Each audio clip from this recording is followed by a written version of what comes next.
On this week's episode, we talk about the highly nominated film Tar. And other pop culture news.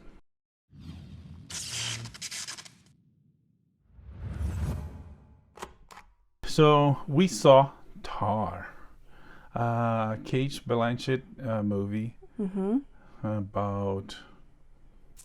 You go ahead. Okay, this is so the the title character is played by Cate Blanchett. She's a conductor named Lydia Tar, and at the beginning of the film, she's at the top of her game.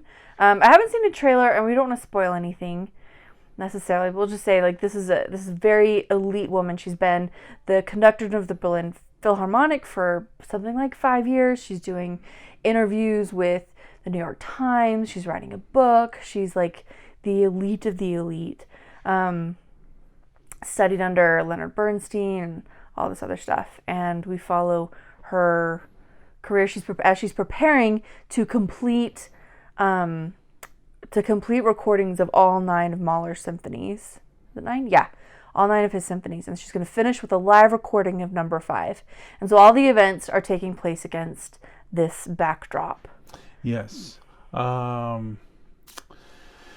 It's the movie was announced, was sold, was marketized as this biopic, this autobiographic, this biographic movie. They even have a Wikipedia page set for Tar, just like we see. Really? Yeah. Oh wow. Just like we see in the movie. But it's a fictionalized character. There's some characters in real life that might have inspired her because there's some elements about her that are very poignant. She's a woman in a can I say still a heavily male dominated. Yeah, classical music in general, but not so much anymore, but definitely the symphonic conductor world is definitely male dominated. No, she would reach a level of she's an EGOT. Which did you talk about this last time, right? Who was that EGOT? The Nobel laureate, yeah. So she's an EGOT. She won an Emmy, a Golden Grammy, yes. Oscar, and a Tony for her work. So she made music in all those media, theater, film, music, radio would be Grammy, recordings, and television, that would be Emmys. And anyways, so she's up there, right? And the movie, it starts as is described by the marketing, by the synopsises everywhere. It's it's a biography of this character, and we follow her through her. It's not a rise. We follow her when she's on the top. If anything, not spoiling, we're gonna follow her through a fall. It might not be her last fall because life, people come back from falls, but there's that. It might mean some aspects. I don't know. First of all, I thought it was a little bit niche. It's not for everybody because there's a lot of music, science music details that it probably resonate a lot for you. But for me, it's like okay, I'm here for the story. I don't. Yeah, but they are quite deep in the classical music world. And there are moments, for example, when they're talking about auditioning for the solo in the Elgar Concerto. Did that strike you in any way? Or What? Yeah. But it's about, she's like, we're going to hold auditions. And the orchestra and myself were like, what? I mean, I got it. That's like why she's auditioning when she has a team, right? It's kind of offensive to the team. Yeah. It's like, we're not good enough? Yeah. But she had other things in her mind. Her plans were different, and if you watch, you're gonna understand. The story overall, it's she's very unique. As I said, she's on the top. She's a woman. She's a lesbian. Outsourced lesbian, that they call. Not outsourced, but she's out. So everybody knows she has a wife or a companion, and she has a kid. So that's clear. And so there's all those details about her. And the movie goes throughout the preparation for the fifth, as she's preparing. And we see some of the behind the scenes politics of running an orchestra like the Berlin Philharmonic. We see her dealing with the board and lawyers and sort of like legacy people and donors and things like that. So we get to see a lot of that and the way she works everything. We also see a lot of her personal life and how she works, how she's got this like little apartment and where she does her composing. We see her, playing, listening, teaching a short master class at Juilliard, things like this. We see a lot. There's a lot going on in her life besides the Mahler. Yeah. And she deals with students, with assistants, with co-workers, and you're not gonna spoil, but there's things gonna happen. My problem with the movie is that it's a bit too long, especially considering that the story is a little bit flat. It has some moments, and then has some moments, and finally has the final moment.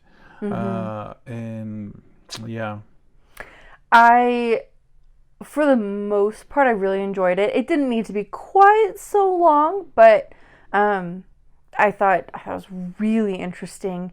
One thing in particular, I wasn't terribly excited to see this film because there were some things that I'd heard about it that I thought were going to be quite explicit, like shown on screen, and they weren't. And I think it makes the movie a lot more interesting. That there are things left kind of ambiguous, even though you'd walk out of the movie saying, oh yeah, that for sure happened, but we never see it happen.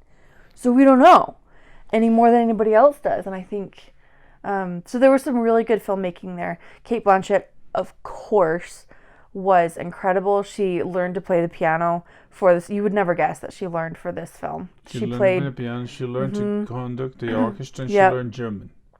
Yeah, and it's all done really well. There's some great speeches, some really thought-provoking things, even beyond like the main themes of the story.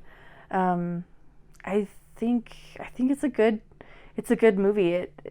It works. It's working on a lot of levels. You could say in a lot of ways it's about old versus new, and like old traditions that are dumb and terrible, and new things. You could say it's about internalized misogyny, which I think we see a lot of. There's a lot of really interesting storytelling and filmmaking happening. Yeah, I didn't read into it, but I saw a blurb saying that this movie was something about feminist instead of misogynistic, which I don't get it how, because our hero turns out to not be a hero as you watch. But anyways, it remind me the content, the subject, and remind me of Black Swan, because it has it's very elitistic content. It's like classical music it's not for the masses, even though a character opened the Berlin Symphony during COVID for free streaming for everybody. But traditionally that's not the entertainment for the masses. So it's very niche, it's very elitistic, and people in situations most viewers, I assume, maybe you have very elitist viewers, and I'm talking about the podcast, will not identify with. But there's some metaphors, and there's some stuff that you think is random, but if you pay more attention, you see there's like, this means more. And stuff like that, it reminded me of Black Swan, because the Black Swan is a rise and fall of one hero or anti-hero. I'm not sure. Protagonist. And the protagonist. Yeah. And this one is more like the fall. And the other music on the movie, the entire music on the movie, whenever you see music being played, the music was played and recorded on set. That's for piano. Cate Blanchett plays the piano. That's for the cello, when the character named Olga plays the cello. What else? Beautifully. And the orchestra. When you see that, it's recorded live. I didn't didn't look. Was that actually the Berlin? I don't know. So? Dresden. That's on the credits. Oh, It okay. says Dresden. I think Berlin was too busy to deal with Hollywood. Yeah, they're kind of a big deal. Yeah. What else? If we're not going to spoil it, I don't know that there's much else to say. Except I found it to be thought-provoking, interesting, well-made.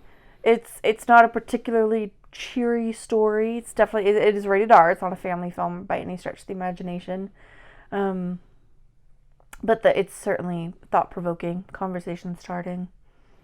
So it's good. I think it's worth a watch if that's the sort of thing that you are interested in. And I do think it deserves to be as nominated as it is. I was worried that it just got nominated because they're hitting on a couple of like hot button topics, but I think it really deserves it. I think for actresses, definitely undoubtedly awardee, a fair nomination. Yeah, for sure. For the other things, I'm not so sure. Best Picture, we're gonna talk about that in a bit. Okay. But for photography, sound, and etc., I think it was. I don't know who else was in the run, but against the ones we have. Yeah. You know, I don't know if it gets a decent, like cinematography. You have All Quiet on the Western Front. Sure. You have Bardo, False Chronicles of Handful of Truths, Elvis, Empire Light, Roger Deakins for photograph Empire Light, and Tar. So I don't know if it has a chance, but for like directing, sure. Sure. I forgot about there was a scene. There was a scene in the movie that I forgot to observe. There was a scene. There was a long shot, non-stop, no cuts, when she was dealing with students. I don't remember which one is it, but anyways, editing. You have Banshees of Inisherin, Elvis, Everything Everywhere All at Once, and Top Gun. Yeah.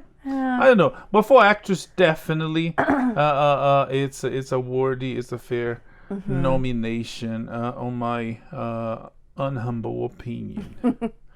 But anything else about Tar? Oh, it's subtle. It very little is just explicitly laid out there.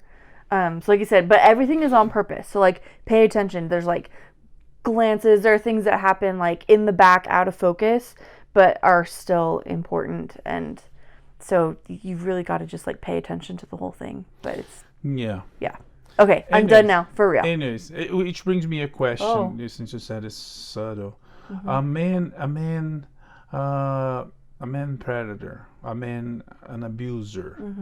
Do you think a woman abuser is different, or the act? Because men and women are different.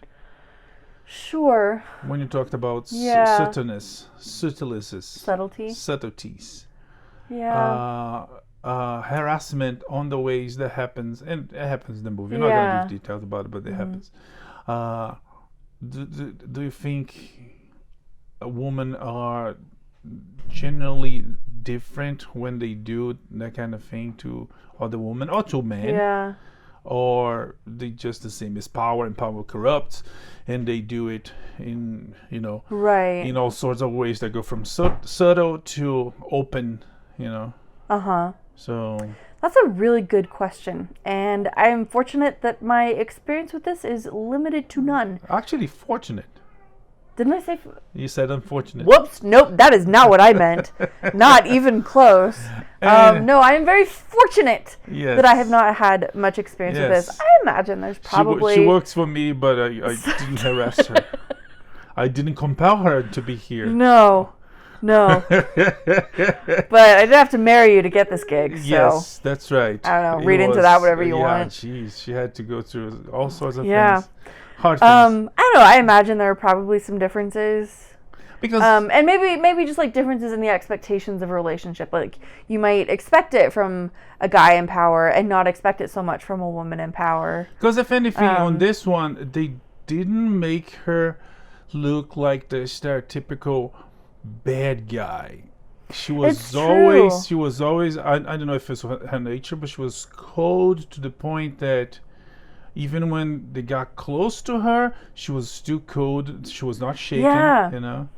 So It's true.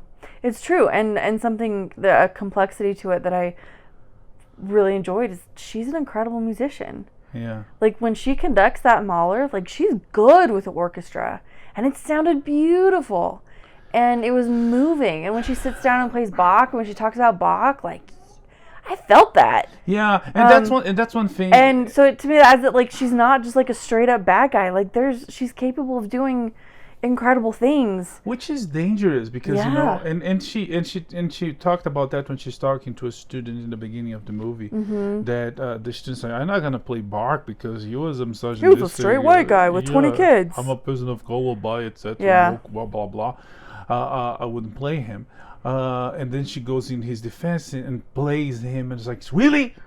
We're not gonna play this guy as a conductor, as a player? Yeah. You are an object to transfer, you know, the message in the music, not the message about the guy's life," which is it dangerous to think like that. And I wonder if she was doing that because she was a self-known, she was a assumed bad guy, so she was, you know, just covering up for herself, or she really believed that in that way, or if it was writing foreshadowing, you know. So it could be all sort of things, but it's a different, it's kind of a dangerous path to believe in such a thing. That's like you separate the author from the piece, because you have people like Weinstein, like Woody Allen, that people say, no, Woody Allen is still a genius. Oh, but he raped little kids. Oh, no. I don't care about his personal life. So, anyways, it's a kind of a tool that Hollywood's been using. It's a complicated question, and I don't have a good answer for it. I will say though, if you don't like Bach, that's fine. I don't understand that, but that's fine. But you do need a much better reason than he was a white guy who had 20 kids. Like, you need to do way better than that. Yeah, because he lived hundreds of years ago, yeah. and people did different things then. Yeah, but also, like, being white has no bearing on your ability any more than being brown or anything else does. That was a moment in the movie where they touched on, like, opened an entirely different can of worms. And it was but it is hard to separate the art. I mean, Wagner, for example, was like almost kind of sort of a Nazi. Like, was he? Well, exactly. And I mean, there's moments like that where you're like, because Hitler liked him, he was poisoned too. But like, I don't know. There's lots of moments, and like Midnight in Paris, I love that movie. But Woody Allen is a major creep, so and how many Weinstein films have I seen and loved? And it's harder when it's so frustrating when you find out after the fact, you know, like when you find out Cosby did once you grew Bill up Cosby, with him. Yeah. Well, it all shows how Hollywood, how bad things are there. But it was the moment that she has a discussion with the student at Juilliard. It was very interesting. It was very resonant of Whiplash, you know, a tough professor against a young student that wants the world. But in this case, it was a bit different because she was right and wrong, and he was mostly wrong.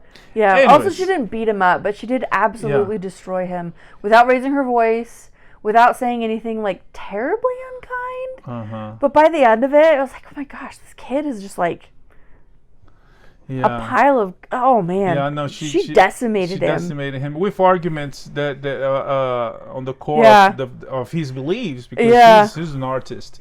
So she uses art to beat him. Anyways, Tar, it's available for Peacock subscribers starting January 27, so a couple days ago. So if you want to watch to catch up with the movies for the Oscars, there's an opportunity there. Cate Blanchett is incredible. She does her job, you know, like we were discussing last time. The director tells her to be like this, and she is like this. Oh, yeah. There's no arguments about... Yeah. Or maybe there was. Maybe she took liberties and she convinced the director. Some actors do that, convince the director. Sure. And especially if it's a young director. if Cate Blanchett comes, but maybe if you do this, the director say yes, ma'am. She has a very powerful presence, very intense presence. And I might feel this way because the first time I saw her in a film was as Galadriel. So Really? that's my first impression of Cate Blanchett. But really, other things since then, she could just like twitch a couple of facial muscles, and you're like, yes, okay, anything you say. Like she's very intense. Yeah. Anyway, conveys a lot of power. So I could see a director being like, yeah, whatever Yes. you want to do. Yes, sir. You want to make something completely different? Yeah. Lady Galadriel. You got it. Okay, so Tar is available out there if you want to watch. One thing I was thinking about watching Tar, so All Quiet on the Western Front, Tar, The Banshees of Inisherin, Elvis, Everything Everywhere All at Once, The Fablemans, Top Gun Maverick, Triangle of Sadness, and Woman Talking. The nominated movies are very, very poignant of what the heck is going on with the world. Most of them, if not all of them, Sure. they're very dark and even sad. All of these movies, none of them have a happy ending. I mean, forgetting Top Gun Maverick Yeah, that one's and pretty and Avatar.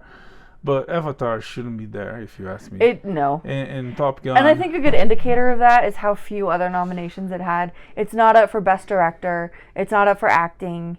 It's not. Is it up for screenplay? What screenplay?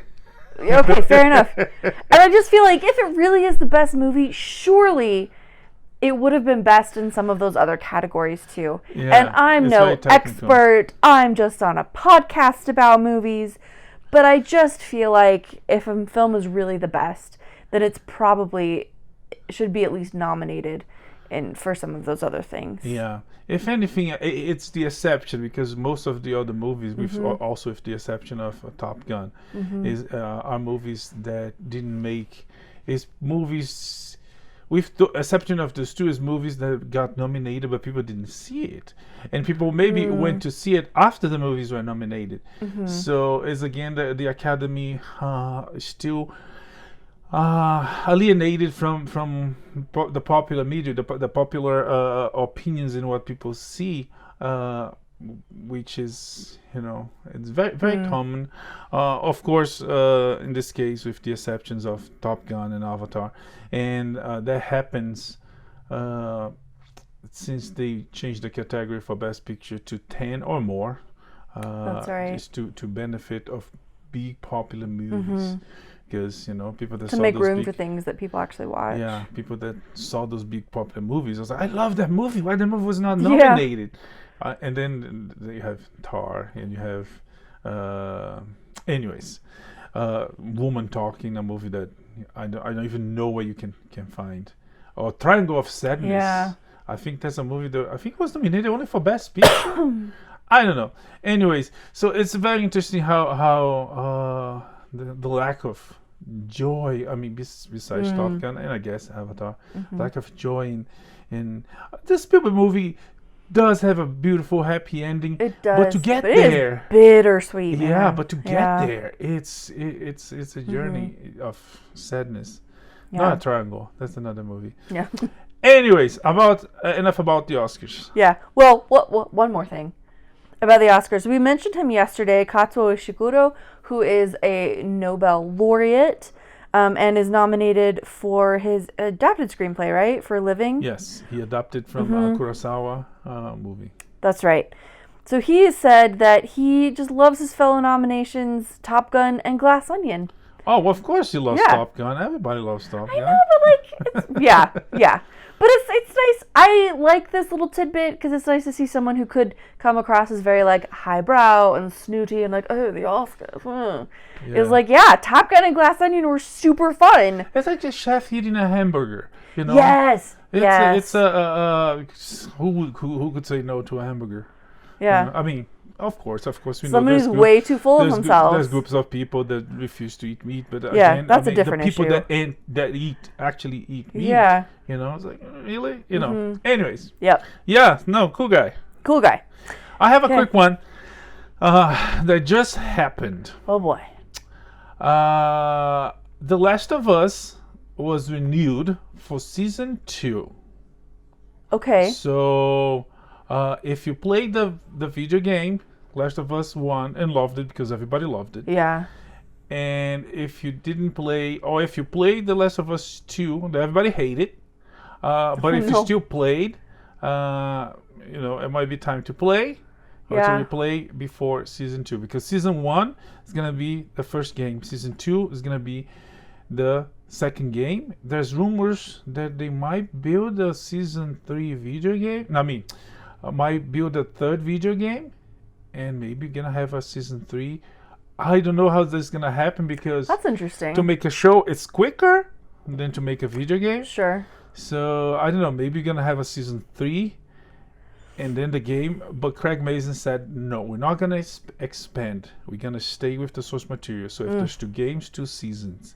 Respect. So there will be a game be coming or announced pretty soon, or HBO gonna offer him so much money that he will not refuse, and he will write a season 3. I mean, honestly, I could think of worse things than expanding on this, and especially if someone like Craig Mazin is going to stay at the helm. Oh, there's rumors. There's not rumors. There's stuff going online. I don't know if I can find. Okay, here. So it would be a game or show. It's more like a show. Someone posted, thinking on HBO Max. The journey of, what's his bucket? Joel. Oh. From Austin, where he lives, to Yeah. Boston. That so like it's a happens off long screen. Yeah. journey, so, yeah. Oof. That would be emotionally rough. Yeah. Because that would be watching too, like the very early days of the apocalypse, right? Versus what we have in the game, where it's like we get the start, that opening scene that like emotionally devastates you, and then we cut to just, okay, now everything's terrible and here we are. Yeah. But I think it would be very emotionally challenging to like watch or play through like that process. Yeah. This journey would be Joel, his brother, Tommy, and Tess. They somehow they were all in meet Texas, up with her. and they move. Okay. Or they meet her. They meet her somewhere in the middle, yeah. Anyways, Interesting. so yeah, season 2 of Last of Us coming. Okay, awesome. We've been watching That 90s Show. This is the 70s show, That 70s Show follow-up, sequel. It debuted in Netflix's top 10. Yeah. Did it stay there? It's doing well. I mean, at this point, yeah. Yeah, okay, good for them. I feel like Deborah Jo Rupp might need treatment for back problems, just from the sheer burden of carrying most of that show on her shoulders. But maybe that's just me. I feel like she was really the bright spot, really the star. Everyone else did okay, but she was the one who was like consistently funny. But wasn't her and Red always like the big stuff on the other show? Of course, the other show has other famous people. But if you sit to watch the other show, maybe they were always this strong, you know? Maybe maybe I'm just getting old. Maybe when I was a kid, I was like, yes, the teenagers in the basement. And now that I'm a mom and a grown up, I'm like, man, that mom. Yeah, because maybe they got stronger because the new characters are kind of weak, you know. But it's just like you go watch The Office and see when Creed opens his mouth, you know. It's like. Anyways, moving on. Well, we'll see. Let's look at some layoffs. It has been a rough few days. Spotify's laid off 6% of their global workforce. Yep. And bad news at the Washington Post. See what I did there? Huh? So the Washington Post. First there's this rumor that Bezos, that owns the Washington Post, might want to get rid of it, might want to sell it to buy the Commanders. So that's a bummer. They were always the Commanders? I don't know. I'm not really big. Are they the Indians? No, the Indians became nationals, right? I truly don't know. I sort of watched the Super Bowl, and that's the extent of my NFL. So the Commanders, they're going to buy the NFL Commanders. And he was coming, and there was announced that he was coming to office, and I was like, oh, geez, we done. He's going to kick us out. He ended up not solidifying this theory, but once he visited, he laid off 20 staffers. So it's Biden inflation for you, causing problems, I guess, everywhere. Yeah. Hasbro isn't doing so great either. Their stock sank 9% after they laid off 15% of their workforce. Yeah. So go buy more Star Wars toys. I don't know. But another one that failed, that died this week was Time's Up. So Time's Up for Time's Up. They shut down They will shut down operations by the end of this month, which is it's done. It's the end of January, so it happened. It's done. Yeah, I was gonna say they're gonna take the whatever money is left over is gonna be put into the Time's Up legal defense fund. So there will still be some support for people going through legal challenges, but as an organization. Yeah, so time is these recession, Biden inflation times are tough for everybody, but Twitter seems to be bringing back advertisers. This new data shows. So contrary to all the hate by some sections of the media and some liberals, Musk is doing the job. In this week's episode of Why the Government is a Major Bummer, U.S. Customs apparently allegedly destroyed something. Yes. But not just anything. They destroyed a sealed, mint-condition copy of Pokemon Yellow worth $10,500. $10,000. Oof. Yeah. So that hurts. I'm sorry for that guy or that girl. Jeez. Sue them! Because, come on, jeez. Yeah, that's pretty lame. That's pretty lame. Okay, another quick one that just happened. I just received here. The voice from sky, the voice from heaven, whatever they call. Jay Leno, that got burned a couple weeks ago. Quite literally. Almost died. This time he got involved in a bike accident. Buddy! Oh my gosh! First the cars get him, and now the bikes. Yeah. Maybe let's stay away from wheels. He's alive and well, but he loves it. He's alive and well, but I mean, Mr. Death, they call it? I don't. Well, that seems apt. The Mr. Death is surrounding you, dude. You better watch out. Oh man. Yeah. Anyways. That's rough. Okay, well, also rough week for Justin Roiland over at 20th Animation and Hulu Originals. He's been dropped. Okay, so this one. He's one of the co-creators of Rick and Morty, and he was in what crap? What kind of harassment? It was sexual harassment. I mean, it's usually that. Domestic violence. No. I think it's domestic violence. So everywhere that he's been dropped by everybody. There's it's one of the situations that I don't know if it's premature. I don't know if it's one of the situations that the accused is what they call they say that on TAR. The accused is being guilty. Accused is being guilty. I don't know if that's the situation, because again, Hollywood knows their people and sometimes they cover up, and when it comes out, it's like, no, I don't know you, I have nothing to do with it. I don't know if that's the situation, but everywhere he has business, he's being dropped. So Hulu in 20th is dropping the co-creator is gonna take the lead. Step up. Rough for the co-creator. Other sad news, NCIS Los Angeles is going to end with season 14. 14? In May. That's right. How is that sad? Yeah. Well, don't even worry, because as long as there are retirement homes, NCIS will be on syndication. Reruns will be viewed across the country for decades to come. So we're fine. Royalty checks will continue to be written. The money, what they call the residuals. Yeah. 14 seasons, come on. Yeah. People can retire with that. Yeah, I'm just saying, there's a bunch of old Republicans who are sad. But they'll be fine. Not to stereotype or anything, but that's the audience. I don't know. Okay, Apple TV, we got a couple other cancellations here. Apple TV Plus has canceled Mosquito Coast. Mosquito Coast, based on the book that I don't read. Okay. No, I didn't read. I had a tiny little curiosity, but it's in the very bottom of the list, with some other things. Okay, we've got a very long list, so if it's at the bottom, it's not a good place to be. The Madonna biopic which was being produced by Madonna, right? And she would direct. Yeah. Starring Julia Garner, has been shelved. Yes, and just as that was shelved, she announced a tour, so she's gonna go, sing and shake her booty for whoever wants to see. So, don't worry, she won't give you a chance to miss her. Vampire Academy and One of Us is Lying have also been canceled over at Peacock. Yeah.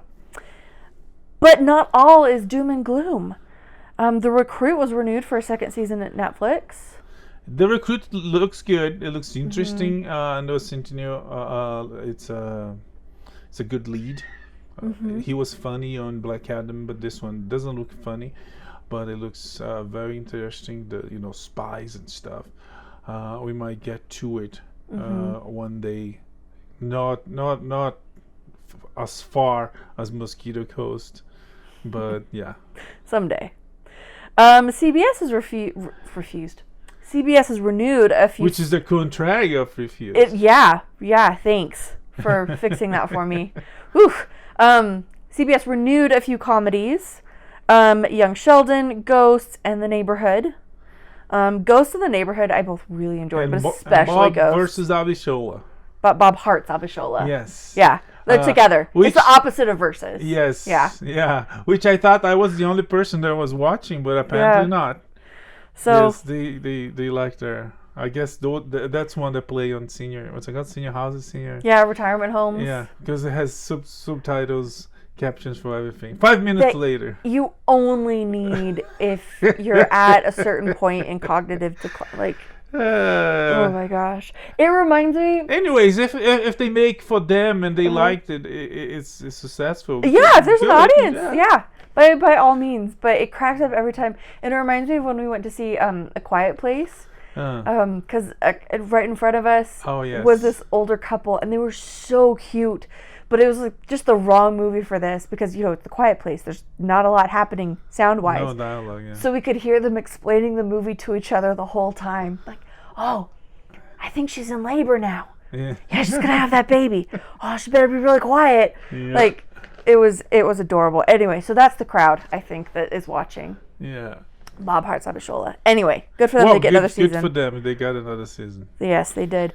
Over at Fox, this shouldn't even be news anymore, but Family Guy and The Simpsons got renewed. So was Bob's Burgers. Yes, Bob's Burgers. I feel like it's still like it's the junior. It is definitely the junior. And I know Family Guy had their dark moments, but The Simpsons maybe they have a Philosopher's Stone, Fountain of Youth situation. That show's not going anywhere. Yeah, they already got the